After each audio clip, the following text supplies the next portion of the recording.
오늘 이 말씀은 전체적으로 1절에서 11절 그리고 12절부터 마지막 15절까지 크게 두 단락으로 나누어 볼 수 있을 것 같습니다. 전체적으로 시가 좀 단절돼 보이지만은 아주 긴밀하게 연결되어 있습니다.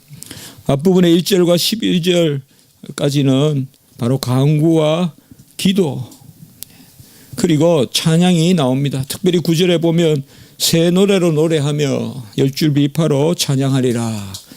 바로 기도하는 가운데서 이 새 노래로 노래하는 그러한 찬미가 앞부분에 실려 있습니다.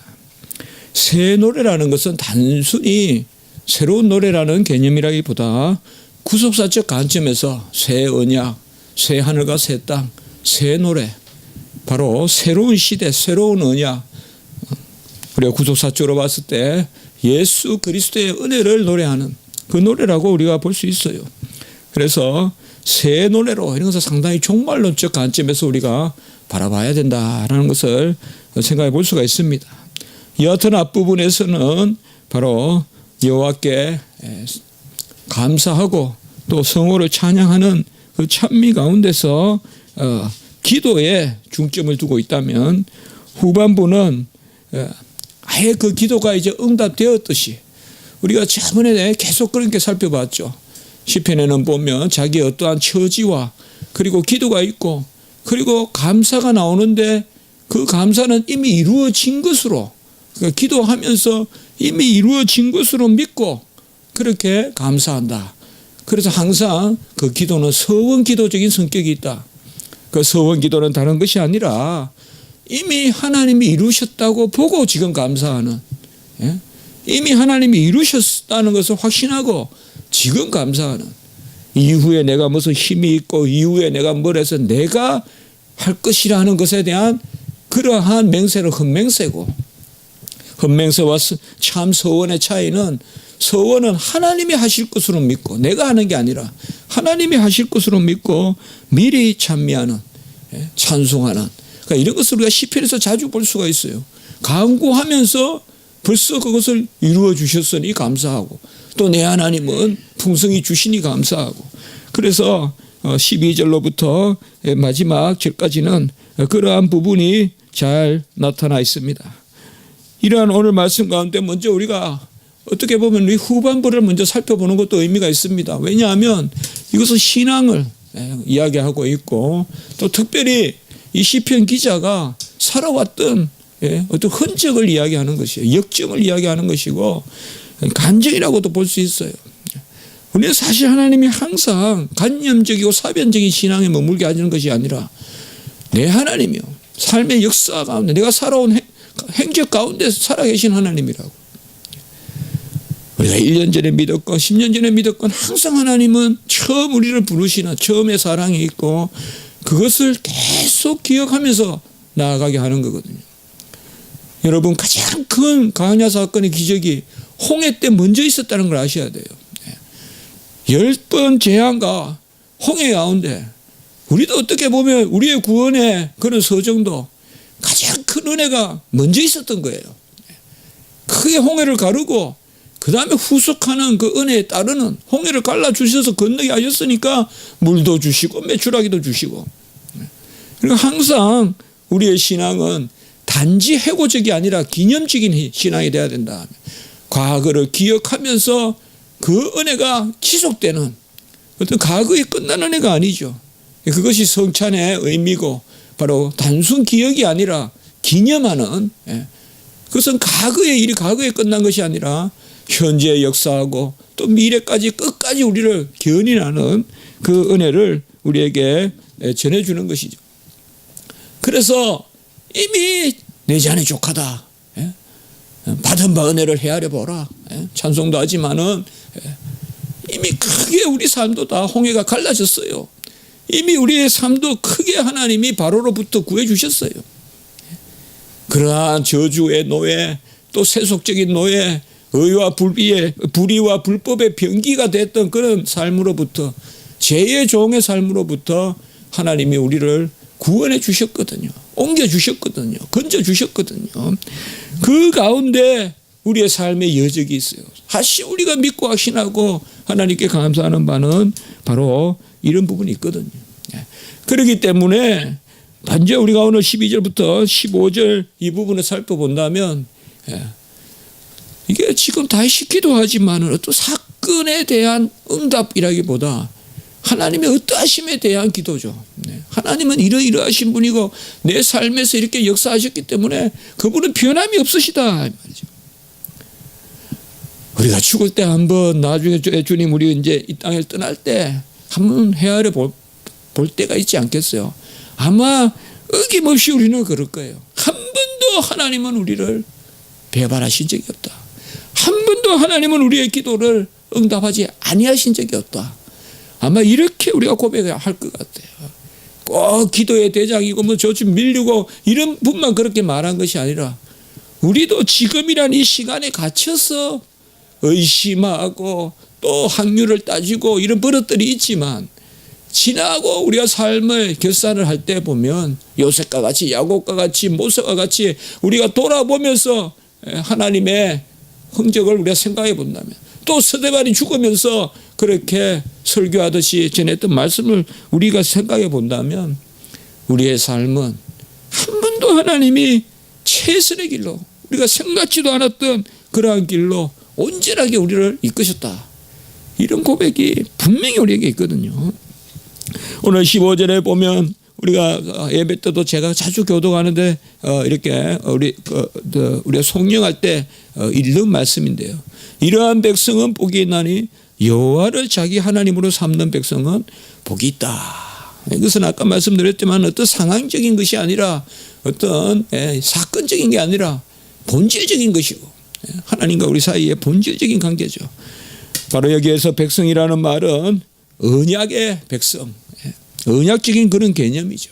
구약의 백성은 바로 자녀됨이요.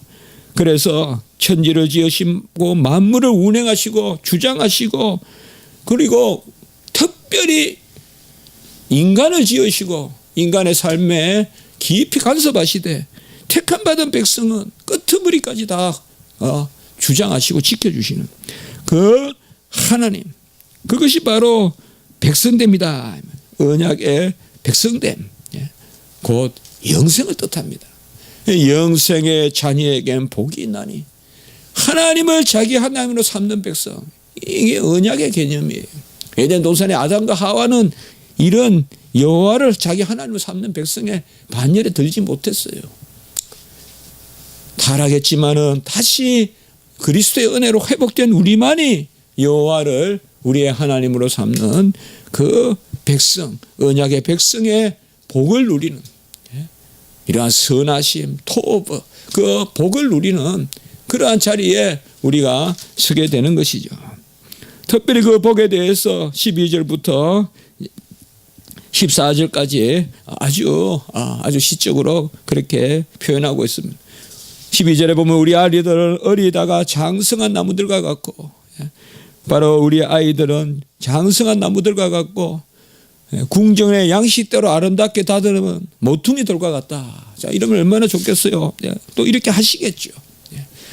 열매를 맺는다는 거예요. 우리 아이들은 풍성한 열매를 맺는다 하면 어리다가 장성한 나무가 뭐예요?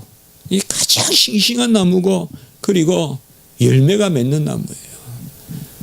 1년에 아마 가수 나무나 이런 걸 보면 가장 역동할 때가 언젠가 하면 꽃이 막 피었다가 지고 막 열매가 날 때 그때가 보면 가장 생명력이 넘치거든요. 보면 나무나 이럴 때 보면 또 이때 그때가 보면 계절이 가장 또 생명력이 넘치는 계절.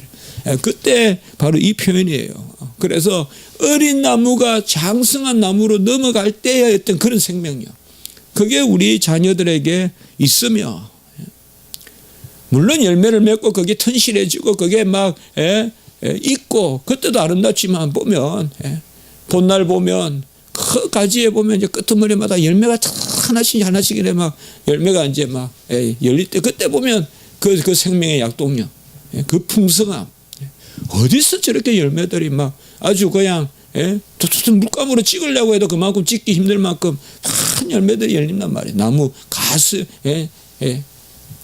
그 실과대로 그렇게 항상 열린단 말이죠. 지금 그거예요. 우리 자녀들은 그와 같이 번성하고 그와 같이 번영할 것이며 궁정의 양식대로 아들아께 다는 모퉁이 돌이다. 이 말은 이게 참 중요한 말씀. 궁전의 양식대로 아름답게 다듬은 모퉁이 돌아가는 그 자녀들의 삶이 쫙 펼쳐지고 화려하게 열매 맺는다. 좋은 의미에서 번성한다. 그러면서도 자기를 주장하는 것이 아니라 중심 기둥이라기보다는 뭐예요? 그 중심 기둥은 하나님이고 그것을 아름답게 자랑하는, 장식하는. 사실 어떻게 보면 우리 자녀들의 삶은 많은 열매를 맺되 자기를 주장하기보다 참 그런 삶을 살았으면 좋겠어요. 뭐 아주 뭐 자기가 세상에서 뭐 중심이 돼가지고 무슨 뭐 마음이 말이죠. 막 교만하고 막 그런 것보다는 번성하고 충만하되 그러나 아름다운 장식으로 이 하나님의 나라를 수식하고 꾸미는, 장식하는, 바로 그것이 첫 번째 복으로 그렇게 나타나 있습니다. 그러니까 여호와를 자기 하나님으로 삼는 백성은 이러한 어린 나무가 큰 나무가 되듯이 그런 생명이 열매에 맺히고 또 궁정의 아름다운 식양으로 아주 각양각색으로 장식한 그러한 기둥의 장식품 같을 것이며 13절에 보시면 우리의 곳간에는 백곡이 가득하며 우리의 양은 들에서 천천과 만만으로 번성하다. 사실상 이런 시편 기자는 이게 그래서 비유의 노래겠어요. 일반 시인들의 시겠습니까? 실제로 하나님은 시인이 노래하는 것보다 더 채워주시죠. 정말 우리가 땀을 작게 흘렸는데도 곳간에는 백곡이 가득하고요.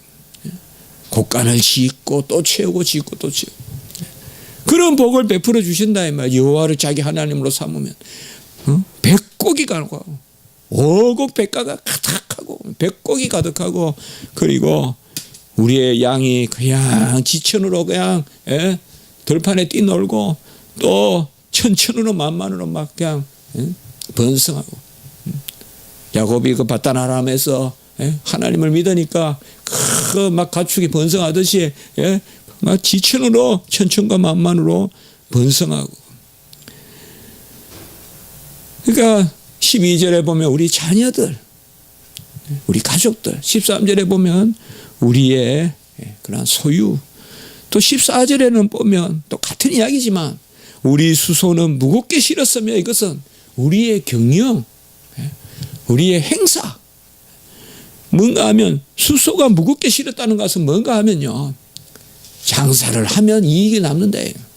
장사를 하면 이익이 남는다. 그래서 뭐 작은 거 하나 팔러 갔는데 아주 많이 남겨서 무겁게 쏜다 이 말이죠. 여호와를 자기 하나님으로 삼으면 수소가 하면 빈술에만 들컹들컹 하는 게 아니라 소에 탁 아주 그냥 무거운 거를 입고 이것은 어떤 일이 무겁다는 게 아니라 무겁게 실었다는 것은 소유가 가득하다 이 말. 일을 남긴다 이 말. 하나님이 그렇게 남기게 하신다.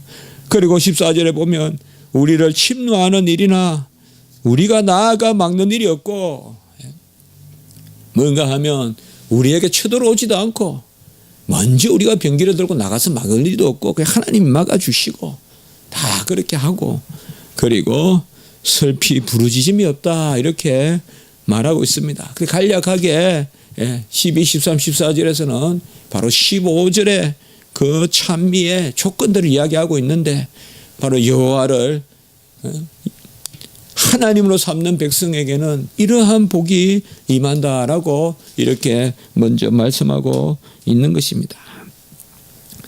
사실 우리가 이 땅에서 우리 자신을 가꾸고 하나님 앞에 나아가고 하지만 날마다의 삶 가운데 여호와 하나님의 간섭하심이 있다 이 말이죠. 자녀들과 소유와 행사와 또 애적으로부터의 침범에 대하여 막아주시고 또 우리를 압제당하지 않고 부르짖지 않고 우리가 하나님 앞에 화평을 누리게 하시고 이러한 삶들이 우리 가운데 있다라고 이렇게 말씀하고 있습니다. 사실상 우리가 어떻게 보면 힘쓸 것은 그 소유가 아니라 어떻게 보면 그 자식조차도 아니라 어떤 사업을 하는 것은 경륜조차도 아니라 어떤 예정에 대해서 무기를 준비하는 그것조차도 아니라 여호와의 관계를 돈독하게 하는, 여호와의 관계를 온전하게 하는 이것에 힘써야 자녀들도 잘 되고 그리고 외적의 친분도 없고 그렇게 된다 이 말이에요. 성경에 보십시오. 병기를 마련했다고 전쟁을 이기는 적이 있습니까? 힘쓰고 애썼다고 자녀들이 번성한 적이 있습니까? 여호와를 잘 섬기지 못하면 자녀들이 패망하는 것을 볼 수 있지 않습니까? 자녀들에게 몰두했어요. 과외시켰어요. 그게 바로 엘리 제사장이에요. 홈리와 비나스가 해줬어요. 헤라는 잘 키웠어요. 세속적으로는 보기 좋게 키웠어요. 아주 번듯번듯하게 키웠지만 하나님 보시기에 관계가 뒤틀어지니까 결국은 전쟁에서 죽고 본인도 죽고 다 이게 패망하는 그것을 볼 수가 있잖아요. 우리는 살아계신 여호와 하나님을 믿기 때문에 모든 행사 가운데서 한 가지, 여호와를 하나님으로 삼는 백성이다. 여호와를 하나님으로, 이방의 우상을 섬기지 않고 여호와를 하나님으로 삼는 그 백성에게 복이 있는데 이 모든 복이 있다. 좀 가난하고 힘들고 어렵고 하더라도 좀 내미는 손의 길이가 짧더라도 여호와께 그 손을 뻗칠 때 하나님이 우리를 장성하게 하고 우리의 기업으로 온전하게 한다. 이러한 애통함을 먼저 우리가 오늘 한번 볼 수가 있는 것입니다. 그리고 앞부분의 말씀을 역으로 우리가 돌아가서 11절까지 말씀해 보면 크게는 여호와에 대한 간구, 하나님 앞에 간구인데 특별히 이 간구에 어떤 구체적으로 뭘 해달라는 것보다 항상 그렇듯이 여호와는 누구신가? 우리가 그렇게 많이 살펴봤잖아요. 나의 처지, 간구 이런 것이 기도에 분명히 나오는데 시편에는 분명히 한 가지가 뭐냐 하면 그가 누구신가? 그의 어떠하심을 시편은 항상 이야기하고 있다는 거죠. 그리고 아까 말씀같이 서원이 있고 항상 이 네 가지 정도 혹은 세 가지 네 가지가 시편의 기도의 핵심이라는 거죠. 우리가 계속 살펴보는 거죠. 내 처지가 어떠하다. 그런데 내 처지에 머물지 않고 나 자신을 하나님 앞에 온전하게 세우려고 하고 그리고 하나님이 누구신가? 그는 나에게 무엇을 행하셨는가? 그것을 또 고백하고 그리고 이미 이루어진 줄 알고 감사하고 이런 것들이 사실 어떻게 보면 시편에 계속 주제로 등장하는데요. 오늘 말씀도 보면 특별히 여호와는 누구신가? 이전에 보면 아주 그런 말씀을 또 간략하게 여호와는 나의 사랑이요. 계속 나의 이렇게 히브리어는 마치 전미사같이 이렇게 소유격이 들어오잖아요. 바로 나의 사랑이요. 나의 요새요. 나의 산성이요. 나를 건지시는 이요. 나의 방패시니라고 이렇게 말하고 있습니다. 아까도 말씀드렸지만은 나의라는 말이 뭐겠어요? 간념에 머물고 사변에 머무는 하나님이 아니라 내 삶 가운데서 사랑을 베푸시고 지켜주시는 요새가 되시고 산성이 되시고 나를 어려운 그런 수렁이나 구덩이에서 건져주신 그러한 하나님이시다. 우리가 받은 은혜를 헤아려 보면 지금보다 훨씬 어려운 상황에서도 우리를 건져주셨다 이 말이에요. 예? 지금보다 훨씬 어려운 상황에서 우리가 먹을 것이 있고 등이 따뜻하고 입을 것이 있으면 무엇을 해야 되냐고 하나님께 막 눈물 흘리면서 매달리면서 기도하지만 사실 그 이전에는 뭐예요? 내가 먹고 살아야 되는 것으로 하나님 먼저 날 지켜주신다. 이 추울 때 갈 곳도 없고 이 추울 때 동으로 갈지 서로로 갈지 어찌할 줄도 모르는 사람도 하나님이 우리를 인도하시고 그리고 또 그 다음에 하나님이 하신다 이 말이죠. 그래서 여호와는 나의 사랑이시요 나의 요새시요. 바로 경험을 고백하고 토설하고 베푸시고 보호하시는 하나님입니다. 그래서 성도의 삶은 어떻게 보면 미래지향적이지만은 미래지향적이라는 것은 단순히 과거가 없는 가운데 미래의 것을 공상하고 어떻게 그려보는 정도가 아니라 계속 과거를 기억하라. 그게 신명기 아니에요. 계속 여호와의 그리고 여호와는 뭐요? 이것을 길갈에 돌을 세우듯이 요단을 건너고 이것을 세워서 기념하고 기억하게 하려고 후손들에게 요단의 물을 거치게 했음을. 그래서 하나님이 영광을 받으십니다. 그 어떻게 보면 우리가 기도할 때 항상 내가 지금 내가 된 것을 감사하는 이것을 많이 우리가 하나님 앞에 내어놓고 여호와 하나님이 나를 보호하시고 여호와 하나님이 나를 보호하시고 야곱이 가장 어려운 문제에 부딪혔을 때 디나가 강간을 당하고 어려운 그런 처지에 놓였을 때 그가 다시 베델의 하나님을 기억했을 때 그 문제가 풀려갔다는 것을 우리가 기억하셔야 돼요. 그가 베델에서 만났던 하나님은 그 약속을 다시 기억했을 때 그 바단 아람으로 가는 길에서 여호와 하나님이 지켜주셔서 이 길을 안전하게 하시면 내가 제단을 쌓으리라고 약속했던 그 하나님이 20년간 보호하시고 지켜주셔서 다시 약복강을 건너 가나안의 본토로 돌아오게 하셨을 때 그가 그것을 잊어버렸는데 다시 베델로 올라가자. 어떻게 보면 하나님은 영광받기를 원하시고 하나님이 영광받기를 원하시는 것은 그가 누구심에 대한 성경적 고백도 있지만 항상 우리 안에서 살아 역사하신다. 부족한 정도 정말 받은 복을 헤아려 보면 참 한량이 없다고요. 한량이 없어요. 성전 문지기만 해도 감사하고 춤춰야 될 일이에요. 신학교 채플 문만 열어주는 일을 해도 감사하고 춤출 일인데 거기 올라가서 사회보고 제가 이 강대사에서 많이 울었어요. 저 학생들이 밑에서 기도하는데 야 내가 정말 저들에게 이렇게 앞에서 저들의 경건을 도울 수 있는 야 내가 이 자리에 설 수 있냐 뭐 다 놔두고요. 이것저것 따질 필요도 없이 항상 하나님은 하나님 편에서 생각하시고 불과 좀 10년 20년 불과 10년 20년 전에는 정말 아무것도 아니네. 정말 아무것도 아닌 물이나 떠나려고 하던 제가 그게 뭐 아무것도 아닌 건 아니겠지만 어찌 내가 이 자리에 설 수 있는가 그런 걸 많이 생각하게 되더라고요. 그래서 많이 회개했어요. 그 자리가 어떻니 이 자리가 어떻니 이런 걸 넘어서서 여호와 하나님은 어쨌든 하나님이 그 일을 이루시는데요.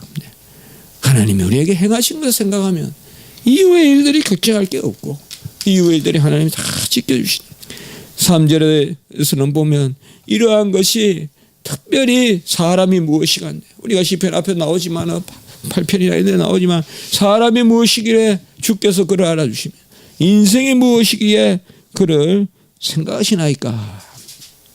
이것은 가장 완곡하게 시편 기자가 하나님 앞에 그 은혜를 감사할 때 하는 것입니다. 몸둘 바를 모르겠다. 어찌 천지를 지으시고 만물을 주장하시는 분이 이러한 끄트머리 우리의 심령에 찾아오시고 우리의 일상사를 간섭하시고 우리의 생애를 주장하시냐 이 말이죠.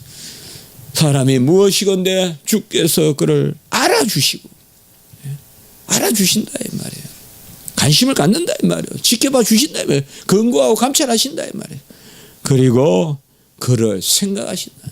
근념하시고 생각하신다는 뭔가는 뭐예요? 우리가 모르는 것조차도 주님께서 행하신다 이 말이에요. 알아주신다는 것은 헤아려 주신다는 거고 생각해 주신다는 것은 해결을 해 주신다는 것이에요. 알아주신다는 것은 우리의 처지를 헤아려 주신다는 것이요. 생각하신다는 것은 뭐예요? 그것을 해결해 주신다는 거예요. 저걸 어떻게 해결할꼬? 본체 만체 넘어가는 게 아니라 먼저 그것을 봐주시고 저 어렵네.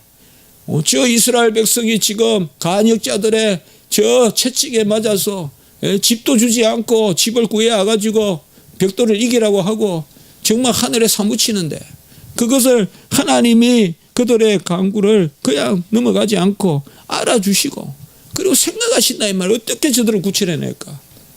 모세를 부르자.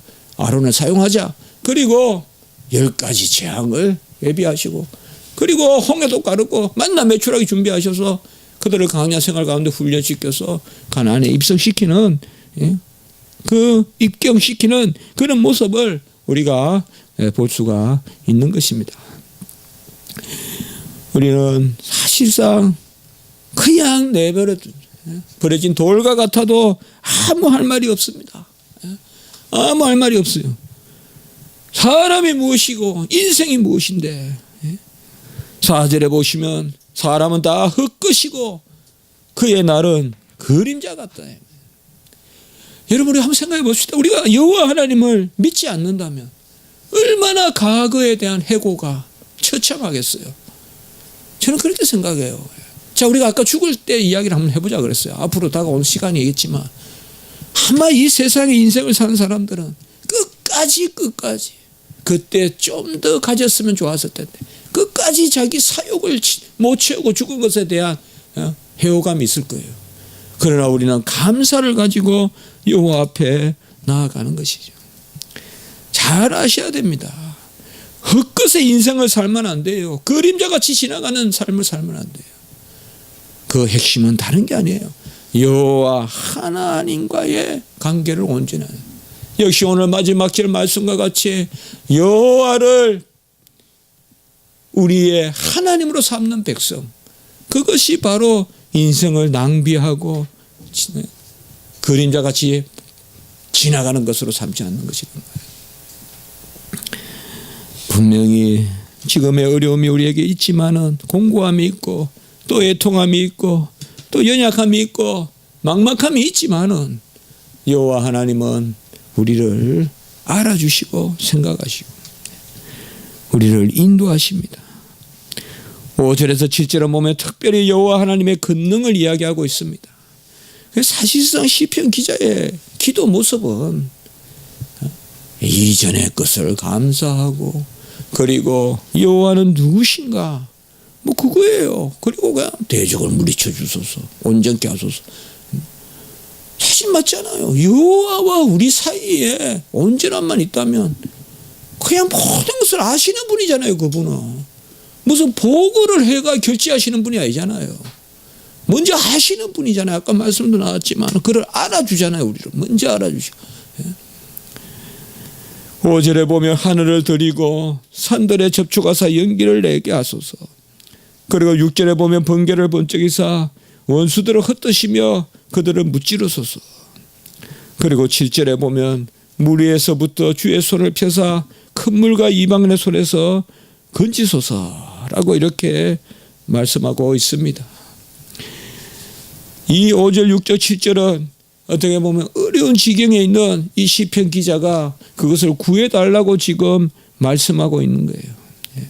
산들에 접촉하사 연기를 내게 하소서. 이 말은 바로 권능을 보이시고 마치 엘리야 때 불이 내리듯이 여호와께서 와서 싹 보여달라는 거예요. 권능을. 이게 적진을 태워달라는 말도 될 수 있겠고 여호와의 임재도 될 수 있겠고 하염과 같이 이 땅에 내려 부어서 그들을 없애해 주십시오. 번개를 번쩍이서 원수를 흩어주시고 손을 펴서 큰 물로 이방인에게서 건져주십시오. 이렇게 기도하고 있습니다. 그들은 누구기 때문에 8절이죠. 그러니까 우리가 기도할 때 왜 이 세상에서 우리를 구해 주시고 왜 우리를 하나님이 지키셔야 되냐. 여호와 하나님이여 제가 이 일로 힘쓰겠으니 나를 지키십시오.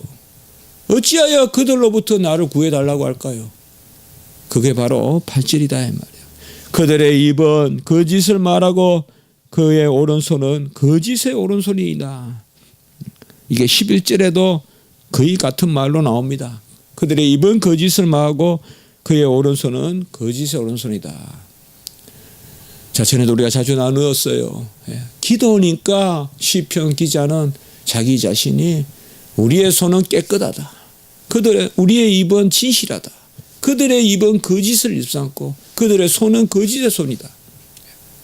이것은 교만이 한 것이 아니라 이미 시편 기자는 하나님의 속한 백성으로서 어떻게 보면 내가 부족하고 연약하지만 기도하는 내 모습은 하나님 그 순간 나를 온전케 하실 것이므로 저 이방의 대적들과는 다른 이이다.